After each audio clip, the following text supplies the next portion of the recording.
jangan cuma bisanya nyala-nyalakan istri aja. Ya, tahu begini. Ya, salah sikit kita marah. Ya, tak cocok sikit kita marah. Tapi kita sebagai suami harusnya jangan cuma bisa menyalahkan istri saja, tapi tuntun bagaimana istri itu bisa menjadi benar. Kebanyakan kita cuma bisa menyalahkan tanpa mau menuntun mereka untuk berlaku yang benar. Nah, untuk menuntun mereka berlaku benar itu butuh ilmu tidak? Butuh ilmu. Nggak ada solusi lain. Sama-sama hadir ke majelis. Ya, bawa anak, bawa istri supaya lepas fardu ain kita, supaya kita tidak dituntut di akhirat nanti tentang kewajiban agama daripada ya istri dan anak-anak kita. Jadi syahdan tadi wajib bagi suami ya termasuk wali mengajarkan anak-anaknya ya terhadap apa yang wajib bagi Allah, mustahil bagi Allah, jaiz bagi Allah. Syahdan yang kedua, telah berkata ulama, haram belajar ilmu usuluddin, ilmu tauhid daripada orang yang tiada mahir ilmunya. Ya, jangan belajar tauhid kepada orang yang tidak mahir ilmu tauhid ini.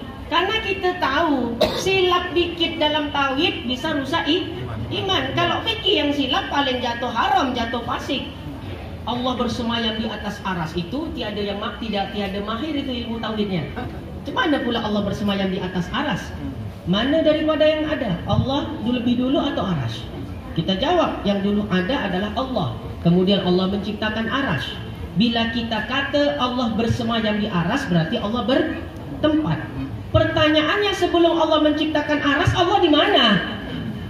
Nggak usah ditanya-tanya macam itu, Ustaz. Tuhan tak bisa diakal-akali, kata dia, alasan dia. Nah, itu jangan ikut-ikut yang kayak gitu. Saya kalau ditanya orang, Ustaz, tanda pengajian itu atau aliran atau firqah atau golongan itu benar atau tidak, tandanya apa, Ustaz? Lihat aja, ada nggak ulama mereka yang jadi wali? Ya, nah, itu yang suka bid'ah-bid'ahkan itu. Ya, tapi mereka pakai Al-Quran, Ustaz. Mereka pakai hadis, Ustaz. Simpel aja pertanyaannya, mana ulama mereka yang jadi wali Allah? Coba tunjuk. Nggak ada, karena syaratnya jadi wali itu akidah harus benar. Ya, syarat jadi wali akidah harus benar. Kalau akidah bersemayam di aras itu akidah sesat. Gimana mau jadi wali? Ya, wali-wali daya lah. Ya, atau wali murid. Silakan baca keterangan itu di dalam kitab Tanwirul Qulub karya Syekh Muhammad Amin Al-Kurdi An-Naqsabandi Al-Misri Asy-Syafi'i rahimahullah. Ya, ajib itu kitab.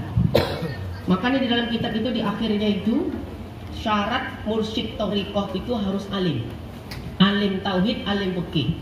Ada pula mursyid thariqah tak paham rukun wudu. Tak usah baik thariqah sama dia. Ini bukan saya nak sampaikan ini. Ya. Syekh Amin Al-Kurdi. Bahkan di dalam kitab Risalah Adabu Sulukil Murid karya Al-Habib Muhammad bin Alawi, ya, Al-Habib Muhammad ya, Al-Habib Abdullah bin Alawi bin Muhammad Al-Haddad Al-Hadrami Asy-Syafi'i radhiyallahu anhu. Beliau mengatakan syarat mursyid itu ya itu harus orang alim. Ya. Makanya nih haram hukumnya belajar ilmu tauhid kepada orang yang tidak mahir. Ada pula ngaji tauhid tak pakai kitab. Ada di sini. Ya, kalau di Medan ada. Ya, tak pakai kitab. Bahkan kita yang pakai kitab dikatakan ilmu kulit. Ya, saya marah betul saya. Tak usah ilmu yang pakai kitab itu ilmu kulit. Kita ngaji nggak pakai kitab lagi. Ya. Padahal alibinya itu bilang aja aku tak pandai baca kitab. Makanya aku bilang tak usah pakai kitab. Nggak usah menjelek-jelekkan orang belajar kitab. Ya, itu di Medan banyak. Akhirnya apa? Sholat tak wajib. Ya, di sini masih mending, masih ngaji semuanya pakai kitab. Saya ngaji tauhid kemana-mana. Di sini yang paling mantap. Betul. Ya, halus, saking halusnya kan kepala pun koning. Makanya kalau ngaji kan tahu saya minum bodrek dulu. Ya, persiapan sebelum mengaji. Dahsyat pertanyaannya. Jam semalam tuh kan, yang ngaji Sirajul Huda tuh, esoklah tuh jawabannya itu kan. karena memang terkait ta'aluk, bukan kita tak mau menjawab karena belum masuk babnya, nanti tak sedap. Ya, jadi kalau taksis itu pada masa azali, berarti kan sekarang bukan azali lagi, masa baharu, berarti tak ada lagi lah taksis, kan itu pertanyaannya. Kan hebat pertanyaan gitu. Awak aja kadang tak paham apa ditanyakan kan gitu kan. Ini udah bisa buat pertanyaan tauhid itu berarti sudah hebat itu.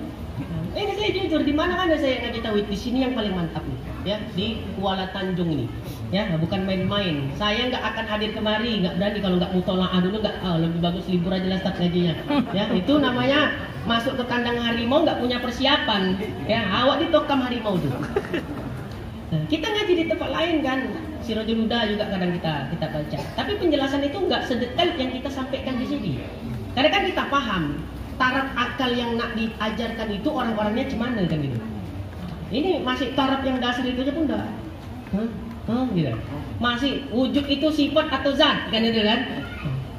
Terakhir saya bilang ini ulama tahu ini udah muter-muter, intinya nggak wajib mengiktikadkan wujud itu zat atau sifat. Oh tahu gitu ngapain pening-pening start kata gitu kan. Nah, juga kan ilmu. Tapi di sini kalau tak begitu tak sedap rasa ngaji tauhidnya.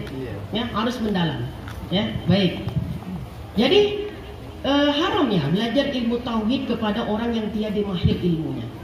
Ya, ini karena terkait keimanan dan tiada mengambil daripada gurunya. Maka adalah pada zaman sekarang ini beberapa daripada manusia yang mendakwa dirinya alim, yang mengajar ia akan manusia yang awam dengan pengajaran yang menyesatkan hamba Allah.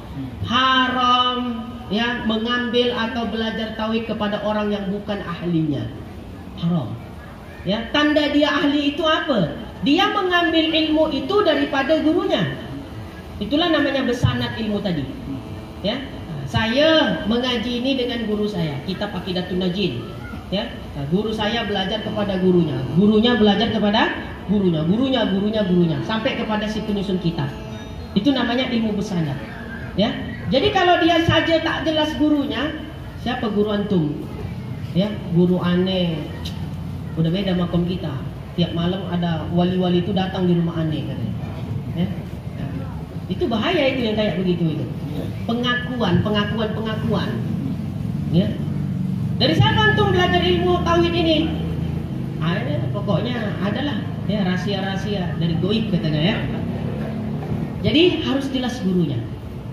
Tidak boleh atau haram mengambil ilmu tauhid dari orang yang tidak mahir ilmunya. Yang mana dia tidak mengambil ilmu tauhid itu daripada guru. Ya, jadi tak mungkin apa yang kita jelaskan ini pasti ya, yang udah pernah ngaji dengan almarhum Ustaz Hafiz Yazid, sama tak yang saya sampaikan? Sama kan? Karena apa yang saya sampaikan itu itulah yang disampaikan guru saya.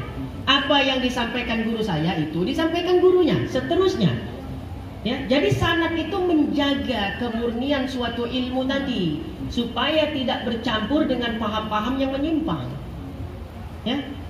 Kalau Allah dikatakan Allah bersemayam di aras, Allah di langit, Allah punya tangan, itu tak bersanad ilmunya. Kalau bersanadnya kepada Ibnu Taimiyah nanti. Ya. Itu dah kita sama-sama paham lah itu. Jadi di zaman sekarang kata Syekh Zainal Abidin, ya ada beberapa manusia yang mengaku-ngaku dirinya alim dalam ilmu tauhid. Ya, dia mengajar orang-orang awam, diajarinya orang awam, tapi dengan pengajaran yang menyesatkan hamba Allah, dibuat sesat, bukan dibuat orang makin kenal dengan Tuhan, dibuat makin sesat. Ya, dia nggak pernah ngaji tauhid, tiba-tiba ngajar tauhid nggak pakai kitab pula. Dikata pula orang yang belajar pakai kitab itu ilmuku kulit. Nah, ini yang dimaksud Syekh Zainal Abidin, orang yang mendakwa dirinya orang alim padahal dia menyesatkan orang.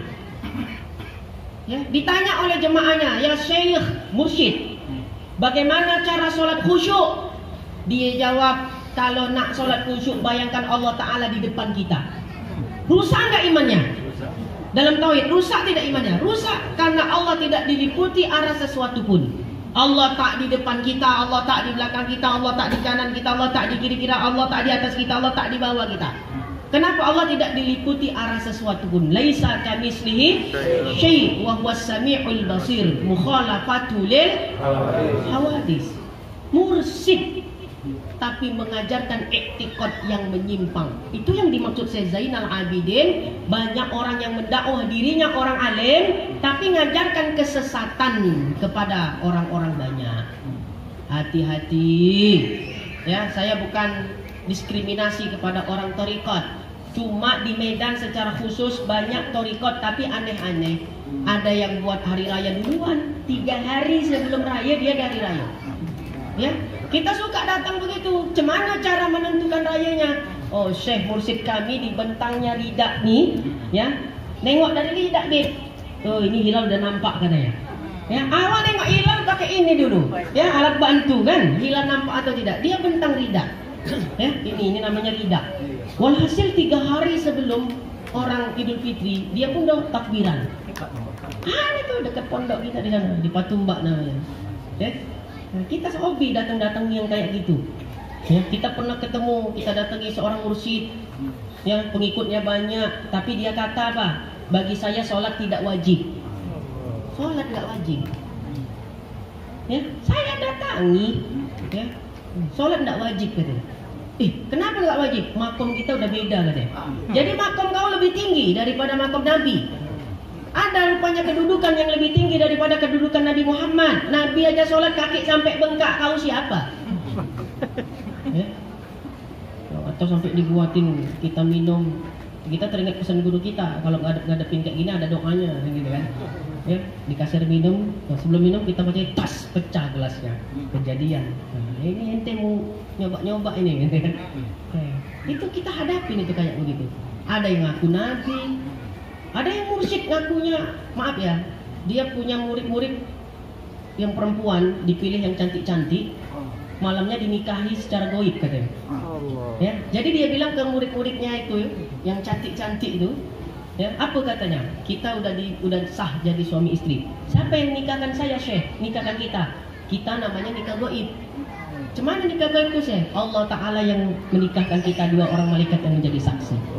Habis itu maaf ya namanya kata udah sah katanya menurut mereka, terjadilah terbongkarnya apa? Ada santrinya yang hamil, akhirnya dilaporkan ke polisi. Ya, pencabulan itu kan.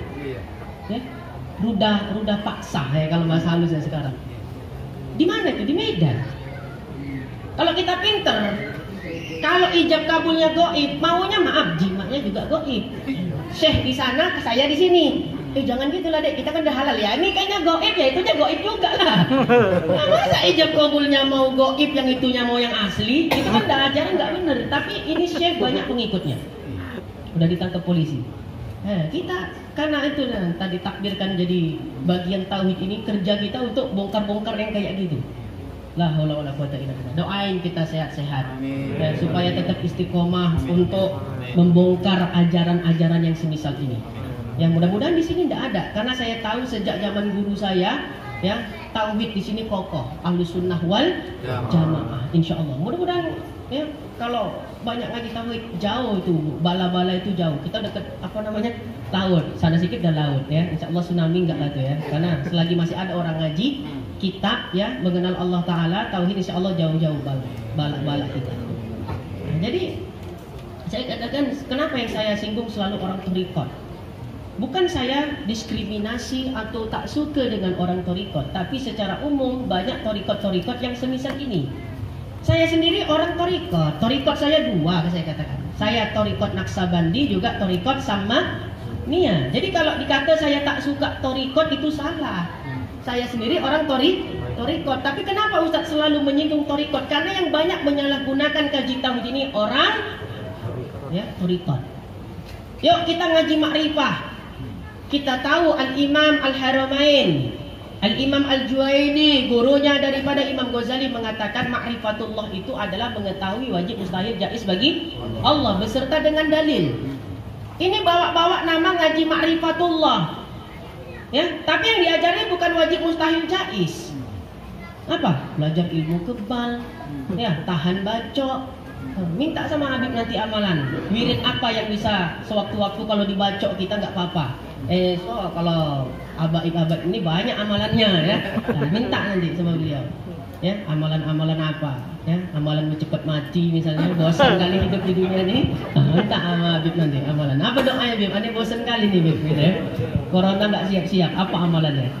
Artinya banyak ya, mobil khusus di kota Medan. Banyak yang semisal-misal itu. Yang kita yang ngadepin ya kita orang. Ya karena kita yang ditugaskan ngajar tauhid, berarti itu bagian siapa kan gitu kan? Bagian antum ya. Kita lah siap mati di depan. Ya. Bukan kita nggak ada tantangannya Bapak Ibu, hadirin wal hadirat, banyak ya. Ya dari sisi zahir maupun batin. Ya, dari sisi zahir nampak kan gitu kan. Dari sisi batin itu bukan tidak sedikit. Ya. Nak mencoba-coba nih. Ya. Nak mengetes-ngetes. Ya. Jangan sampai panjang umur nih, gitu-gitu ya. Doa-doakanlah pokoknya insya Allah.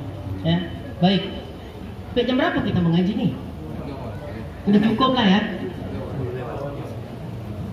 Sekejap lagi. Ya lama pun tak apa-apa, saya duluan mengajilah sendiri. Ya? Lagi sedap-sedapnya pula nih ya. Jadi intinya apa? Haram belajar tauhid kepada orang yang tidak mahir. Jadi kalau mau ngaji tauhid tanya dulu, Ustadz ngaji kepada siapa gurunya? Oh saya ngaji dengan guru si Fulan, Kiai Fulan, Ustadz Fulan, Habib Fulan. Ya, kitab apa dibaca? Kita ini khatam tidak? Itu yang perlu. Ada orang baru mengaji sekali, dua kali, tiga kali udah buka majelis sendiri. Ya, akhirnya pakai kitab. Dia ngaji semua sampai sifat wujud. Oke, dari awal sampai sifat wujud betul yang disampaikan. Selebihnya menerawang-nerawang lah dia. Ya, kidam tuh agaknya begini gitu ya. Ada pula ilmu agak-agak. Ya. Jadi tauhid ini tanya jelas. Ngajinya ke siapa? Oh, gurunya ini, kan gitu kan? Ada yang mau nanya guru saya? Ya, nggak ada tahu ya. Kita udah melanjutkan kaji guru kita jadi di sini kan, almarhum Ustaz Hafiz ya. Jadi kita kata ngaji sama beliau, ya beberapa kitab tauhid, ya insya Allah. Nah, jadi nggak usah diragukan. Saya ini orang alim dalam tauhid. Disombong kali Ustadz ini. Iya, zaman sekarang kalau nggak ngaku alim, nanti orang salah ngaji. Itu kata Gus Baha. Ya. Gus Baha bilang gitu. Nggak apa-apa kamu, udah nggak zamannya sekarang orang alim tawadu. Ya kata beliau. Kenapa orang alim di akhir zaman ini harus banyak muncul? Kenapa? Nanti takutnya orang-orang jahil yang ngaku alim yang malah ngaku-ngaku jadi ulama. Jadi harus antum berani aja ngaku anak ulama, saya orang alim. Nggak apa-apa kata beliau. Yang penting di lisan aja, jangan di hati kan gitu kan. Ya, di hati itu kan sombong gitu. Supaya orang awam itu paham, oh ini betul-betul orang alim nih. Jadi aku nggak salah ngaji kan gitu kata Kiai Bahauddin Nur Salim. Gus Baha. Kita rencana kemarin sempat mau menghadirkan beliau ke Medan. Sebelum PPKM, supaya ada PPKM tak jadilah. Mau bawa kemari? Ya muat apa enggak ini gitu deh. Nanti Gus Baha itu bahasa Jawa dia nanti campur bahasa Indonesia. Oh pakai terjemah juga, bukan bahasa Arab aja. Insya Allah. Habaib ya ulama-ulama nanti kalau ada datang ke Medan, Kiai, insya Allah kita hubungi kemari ya. Kalau mau ya ambil berkah kita.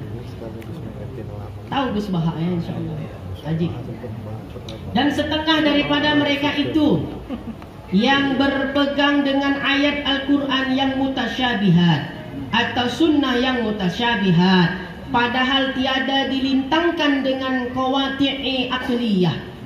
Qawati'i akliyah itu hujah, ya hujah akal, ya qawati'il akliyah dan nakliyah. Nah kita tahu kan dalam tauhid itu ada daripada dua dalil. Dalil akliyah dengan dalil nakli. Dalil akli itulah logika. Dalil nakli itu dalil yang bersumber dari Al-Quran dan hadis atau sunnah Nabi SAW.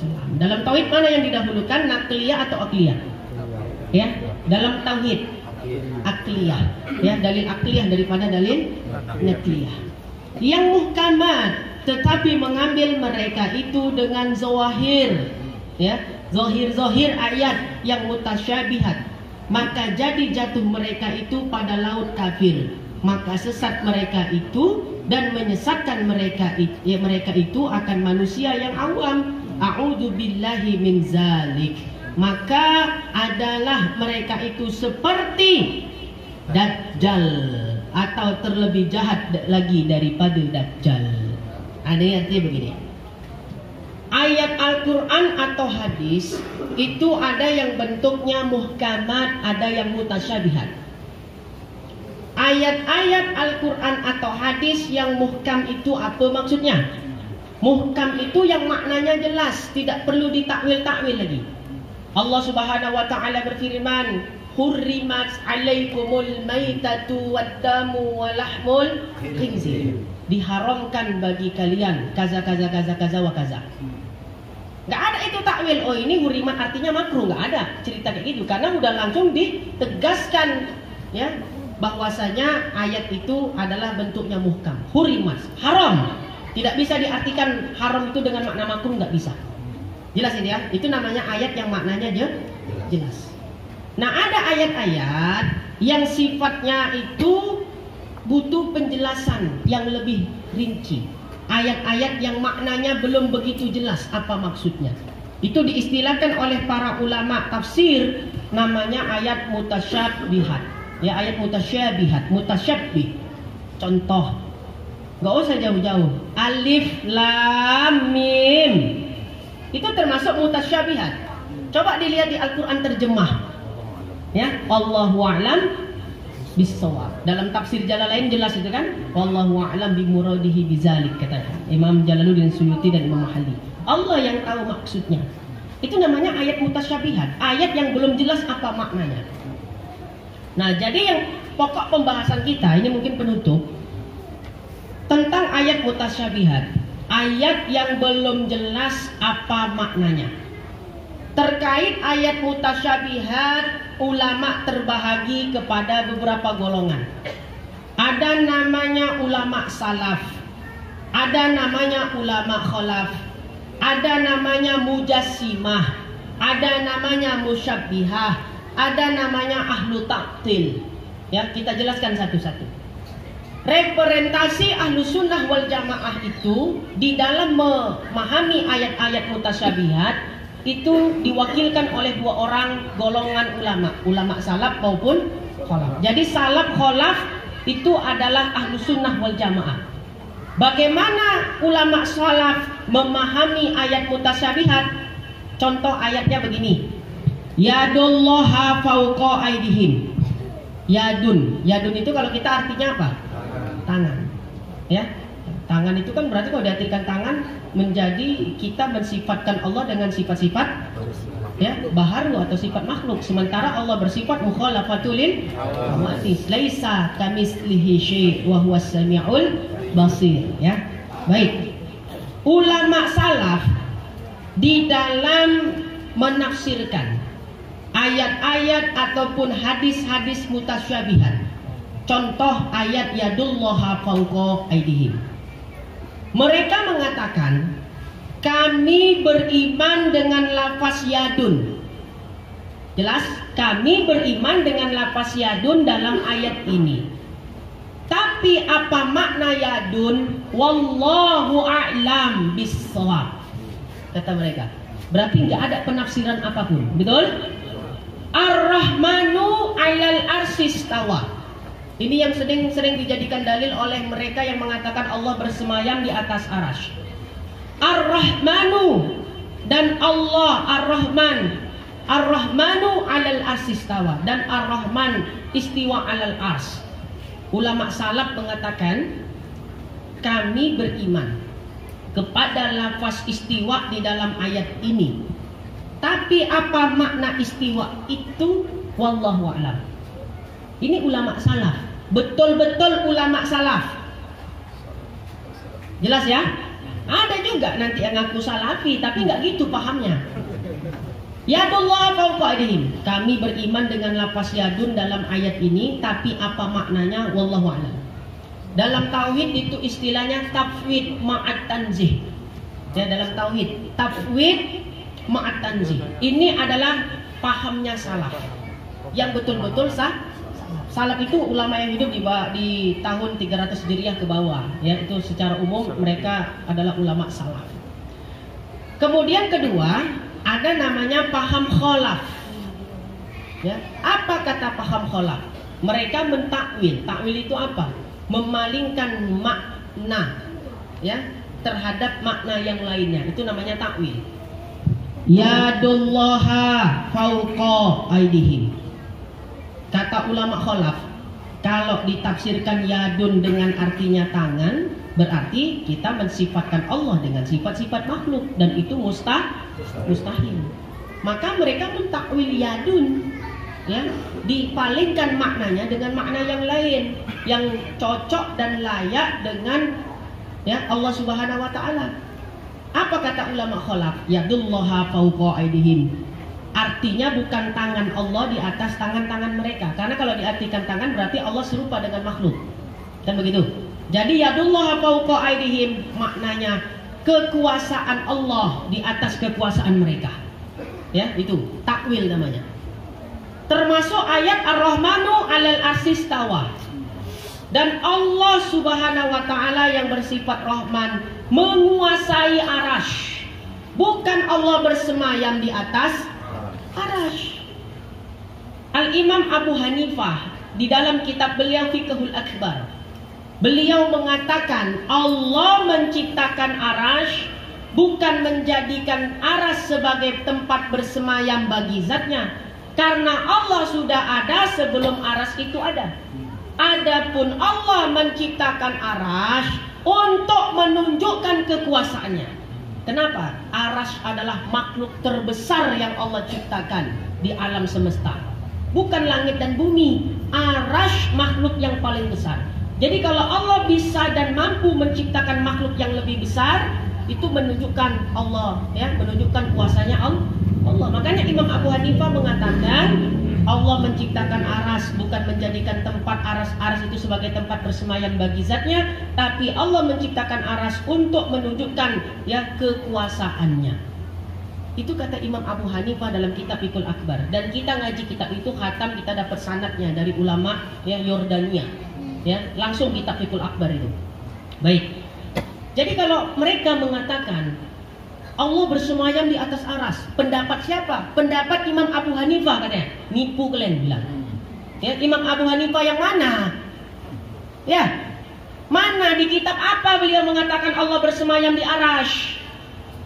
Oh, nggak di kitab. Tunggu, Anda searching dulu. Malas sekali debat kalau dari Google. Ya, tunjukkan kitabnya. Bawa kitabnya. Mana Imam Abu Hanifah mengatakan Allah bersemayam di atas arasy?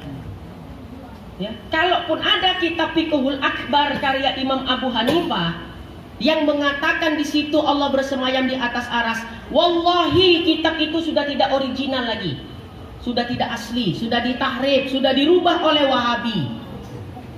Hati-hati beli kitab. Banyak kitab-kitab yang ditahrif atau dirubah Wahabi. Jadi kitab itu enggak original lagi. Jadi kita kalau beli kitabnya Fiqhul Akbar karya Imam Abu Hanifah langsung, di dalamnya beliau mengatakan Allah bersemayam di atas arasy. Nggak usah percaya, itu kitab cetakan Wahabi. Ya, itu ditahrif oleh mereka. Bahkan kalau nggak percaya, buka kitab Fathul Majid Syarah Durul Farid karya Syekh Muhammad Nawawi Ibnu Umar Al-Bantani Al-Jawi Asy-Syafi'i. Di situ ada dikisahkan perdebatan Imam Abu Hanifah dengan Dahri, ateis. Apa kata ateis? Ya, Allah ada, Allah maujud. Naam, kata Imam Abu Hanifah. Ya, Allah maujud, ada. Aina Allah, di mana Allah? Kata si ateis. Imam Abu Hanifah menjawab, Allah maujudun bila makanin. Allah ada, Allah tak bertempat. Gimana pula bisa dituduh katakan Imam Abu Hanifah mengatakan Allah bertempat bersemayam di atas arasy? Pandai-pandai orang tuanya. Ya, makanya nggak ada yang jadi wali ulama mereka, orang tukang nipu. Ya, kitab-kitab ulama itu dirubah-rubah, ya, disesuaikan dengan pendapat mereka. Oh, Ustaz ini kan gibah aja kerjanya, gitu. Ya, gibah saya ini kan baca kitab Riyadhus Shalihin karya Al-Imam Muhyiddin Abi Zakaria Yahya bin Syaraf An-Nawawi Ad-Dimashqi Asy-Syafi'i rahimahullah. Dan di dalam syarahnya kitab Riyadhus Shalihin ada nama kitabnya namanya Dalilul Falihin karya daripada Al-Imam Ibnu Ailan As-Siddiqi. Di situ ada menjelaskan sebuah hadis tentang ghibah dan disyarahkan oleh Imam Ibnu Ailan tentang ghibah-ghibah yang diperbolehkan. Salah satunya ini, bahkan siapa yang paham tentang yang permasalahan seperti ini, membongkar subuhat-subuhat paham menyimpang, itu lebih baik daripada sholat sunnah. Kenapa? Menyelamatkan akidah orang dari tersesat. Itu lebih baik daripada sholat sunnah. Hukumnya wajib bagi yang ahli. Ini jangan kita coba-coba di Facebook nantang Wahabi, giliran mentok, Ustaz Wahabinya baca kitab pandai, Ustaz lawan lah ini, awak yang buat sibuk. Ya? Paham kan? Itu balik saya marahin, nggak usah keras-keras sekali sama Wahabi kalau kalian belum mampu. Nanti ketemu Wahabi yang bisa baca kitab bingung. Kejadian memang. Awak dibuat sibuk. Ya, Ustaz, kenapa? Ya, ini ada Wahabi. Ya udah hadapilah. Dia bisa baca kitab, Ustaz. Ya, Ustaz lah yang ngadapin ini. Awak yang buat sibuk. Dia nyari masalah. Ya, saya nggak mau debat kusir, ngotori hati. Undang mereka pakai surat resmi, duduk di majelis terbuka, debat di forum terbuka, itu kita siap. Ya, undang masyarakat supaya banyak datang, supaya tahu. Kita udah balik-balik undang mereka pakai surat. Ya, nggak berani. Karena takut apa? Putus dana dari Saudi. Gajinya minimal yang paling kecil-kecil 20 juta sebulan. Coba Ustaz ni mana tahu punya modal usaha mau beli sampan, biar saya daftarkan jadi Ustaz Wahabi. Tekin kontrak, dapat 20 juta belum sempat jadi aswaja mati. Ya, mati jadi Wahabi dia. Masya Allah. Ini gibah nih, tapi gibah yang diperbolehkan. Sama minta fatwa, ibu-ibu punya masalah dengan suami, datang ke mana ya? Ke KUA. Ya, datang ke kepala KUA, ada masalah apa ibu? Udahlah Pak, gibah, saya tak mau menceritakan aib suami saya. Ngapain ibu datang kemari? Balik aja udah. Ya, kan gitu. Apa masalah bu dengan suami? Wah, suami saya begini. Itu gibah kan? Tapi untuk apa? Minta fatwa, minta petunjuk, minta saran dari orang alim. Apa yang harus dilakukan? Tak jadi soal. Tapi kalau naik di Facebook, nah itu baru tak betul. Begado sikit naik ke Facebook, lambat uang belanja naik ke Facebook, berkurang uang belanja naik ke Facebook. Suami ngaji pulang lama naik ke Facebook, ngaji aja, awak tak pernah dibawa jalan-jalan katanya gitu ya. Jangan diangkat ke Facebook. Tak perlu semua orang tahu tentang kehidupan kita. Cukup di Facebook itu orang tahu kita bahagia, ya. Padahal menangis darah di rumah, ya. Tak jadi soal. Ya, ini semua naik ke Facebook. Makanya bahaya kita kalau punya media sosial tapi kita nggak punya filter ya diri kita. Akhirnya semua di situ diumbar. Masalah rumah tangga, masalah apa, semua diumbar ke Facebook. Tak usah ya, tak usah. Nah, jadi kembali ke masalah tadi, ya, ulama kholaf mengatakan ayat mutasyabihat dengan takwil. Ya, jadi salaf kholaf itu ahlussunnah wal jamaah. Nah, ada namanya paham mujassimah, paham yang mengatakan Allah punya jisim. Ya, ketika menafsirkan yadullaha fawqa aydihim, mereka katakan yadun di situ ya artinya tangan. Allah punya tangan, tapi tangan yang tak serupa dengan makhluk. Kita orang awam terkecoh dengan kalimat akhir, tangan yang tak serupa dengan makhluk. Inilah paham salaf kata mereka. Itu bukan paham salaf tuh, paham Wahabi. Ya. Kalau salaf tadi jelas saya sampaikan. Yadullaha fawqa aydihim. Kami beriman dengan lafaz yadun dalam ayat itu. Tapi apa makna yadun itu wallahu alam. Ya kan, enggak ada penafsiran apa-apa di situ. Itu namanya tafwid ma'atan tanzih. Tapi ketika Wahabi menafsirkan lafaz yadun dalam ayat itu, ya, yadun itu artinya tangan. Jadi Allah punya tangan tapi tangan yang tak serupa dengan makhluknya. Itu namanya tafwid ma'at tashbih. Ya, salaf tafwid ma'at tanzih. Salaf ya, tafwid ma'at tanzih. Wahabi tafwid ma'at tashbih.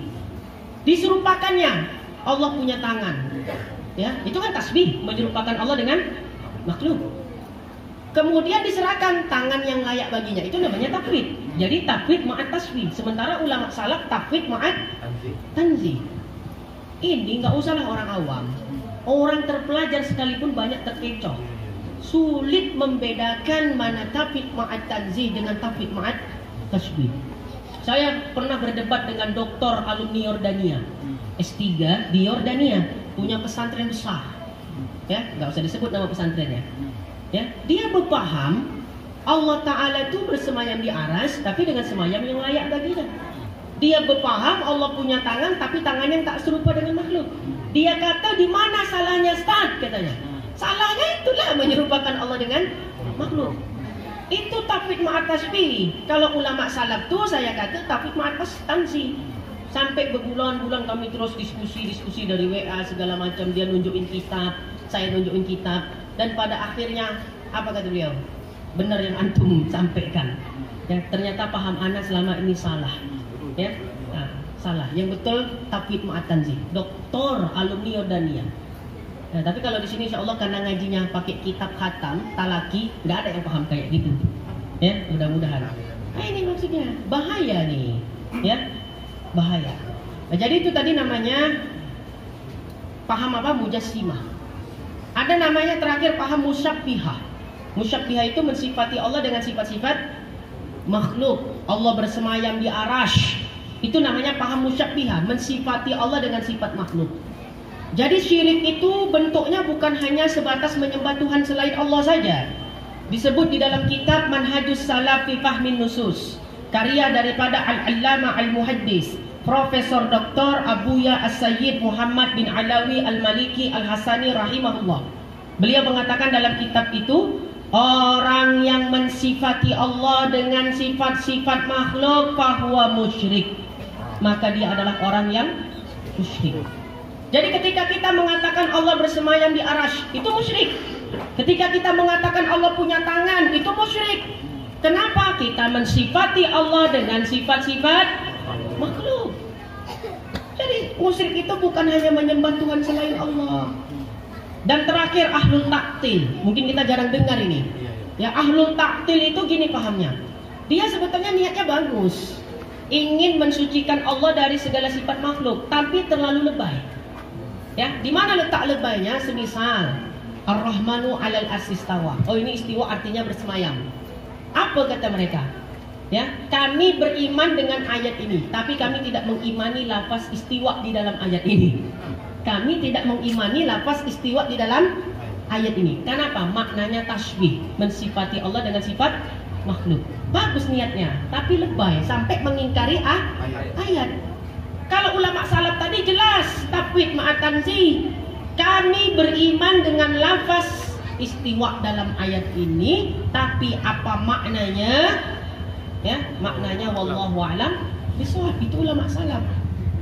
Ya, tapi kalau dia kata, oh ini bahaya nih maknanya nih, Allah akan serupa dengan makhluk, maka mereka kata kami tidak beriman dengan lafaz istiwa ini. Karena kalau kalau istiwa itu adalah mensifatkan Allah dengan sifat makhluk, namanya ahlu taktil. Ahlu sunnah wal jamaah ya direpresentasikan oleh dua kelompok, salaf maupun khalaf. Jadi kalau ada yang mengartikan Allah Ar-Rahmanu 'alal As-Istawa, Allah bersemayam di atas arash, yadullaha fawqa aydihim, Allah punya tangan, tapi tangan yang berbeda dengan makhluknya. Ini bukan ahlu sunnah wal jamaah. Bahkan keras dan tegas Syekh Zainal Abidin mengatakan dalam kitab Aqidatun Najin, orang-orang yang berpaham seperti itu, yang mengajarkan akidah semisal itu, lebih buruk dari Dajjal. Kata beliau tadi di dalam kitab, ya. Coba ada di kitab tadi kan, mereka lebih buruk daripada Dajjal. Ya, mereka itu seperti Dajjal atau terlebih jahat daripada Dajjal. Ya, menutupi kesesatan. Ya, seolah-olah mereka yang paling sunnah, betul. Seolah-olah mereka yang paling bertauhid, tak tahu mengajarkan akidah sesat. Makanya kata Syekh Zainal Abidin, ya, orang yang mengajarkan paham Allah bersemayam di arash, Allah punya tangan, lebih jahat dari Dajjal. Ya, kalau ada yang ikut kajian di sini, tobat. Ya, kalau enggak silakan undang gurunya. Saya siap untuk diskusi ilmiah di forum terbuka. Iya, enggak apa-apa. Memang udah lama harus kita persiapkan. Oh, debat enggak boleh, Ustaz, Nabi melarang. Katanya, baca kitab Bustanul Arifin, karya Al-Imam Abu Lais As-Samarqandi Al-Hanafi. Beliau menerangkan tentang hadis-hadis berdebat di dalam kitab beliau Bustanul Arifin. Nabi melarang debat itu, debat yang tertentu. Kalau debatnya, diskusinya untuk iradatul haq, mencari kebenaran itu merupakan salah satu jalan daripada jalannya kenabian. Artinya nabi-nabi dulu pun sering berdebat dengan kaumnya, banyak ayat-ayatnya itu. Tapi tujuan mereka berdebat itu apa? Iradatul haq, mencari kebenaran, bukan untuk songong-songongan, kagak. Supaya tahu masyarakat paham siapa yang betul. Ya, paham siapa yang betul. Jumpakan diskusi ilmiah di forum terbuka. Tapi saya jamin, ya, sejamin-jaminnya 1 miliar % mereka nggak akan mau. Ya, putus dana nanti saya katakan tadi. Ya, nah, mereka nggak akan mau itu. Udah dari dulu. Ya, masa-masa saya belum kayak gini lagi. Dulu saya kalau sama Wahabi itu, ya, saya pernah diskusi di Facebook, ya, dengan mereka. Nggak selesai diskusi itu. Saya ditantang. Antum kalau mau tahu lebih jelas, ya, silakan antum datang ke rumah saya. Saya tantang, mana alamatnya Ustaz? Dikirim. Esoknya saya datang ke rumahnya, bawa kitab 1 becak. Betul, dulu masa muda, ya, masih darah tuh masih apa namanya, ya, mau perang aja bawaannya, ya, dulu. Nah sekarang udahlah doain, ya, doakan aja gitu ya. Sekarang kalau dulu masih mau begitu, udah sampai ke rumahnya nggak jadi diskusi, udahlah Ustaz, ngopi-ngopi aja kita, udah kita masing-masing aja lah Ustaz katanya. Antum paham kan itu, tapi di Facebook sesat bid'ah katanya, Wak. Udah ketemu langsung nggak ada kata bid'ah itu lagi, sonyap. Dilihatnya kitab awal 1 becak kan. Kejadian itu betul, ya, dulu ya. Nah, saya ada nyusun, saya ada tulis buku itu. Ya, perbedaan tinjauan ilmiah, ya, perbedaan ahlu sunnah wal jamaah dengan salafi wahabi. 2014 dulu saya buat buku itu, udah saya cetak, udah terbit 1000 eksemplar. Ya, nggak saya cetak lagi. Saya pesan kitab-kitab saya yang karangan saya nanti dicetak kalau udah mati saya. Ya, baru dicetak. Menjaga hati itu sulit. Ya, nah itu dia. Menjaga hati itu sulit. Doakan cepat-cepat biar cepat kitab dicetak. Wallahu alam bissawab. Mungkin malam ini kaji kita nggak terlalu berat-berat kali. Ya, rasanya cukuplah sampai di sini. Yang jelas, ambil dan belajar ilmu tauhid kepada orang yang ahlinya. Ya. Ahlinya itu siapa? Orang yang memang dia pernah berguru dan dia memang pernah khotam kitab, belajar kepada gurunya, ya. Jangan belajar kepada orang yang tidak mahir. Ya, salah satunya diantaranya banyak orang yang terlihat mahir tapi mengajarkan yang sesat. Kenapa? Dia belajar tidak pakai guru. Wallahu a'lam bissawab.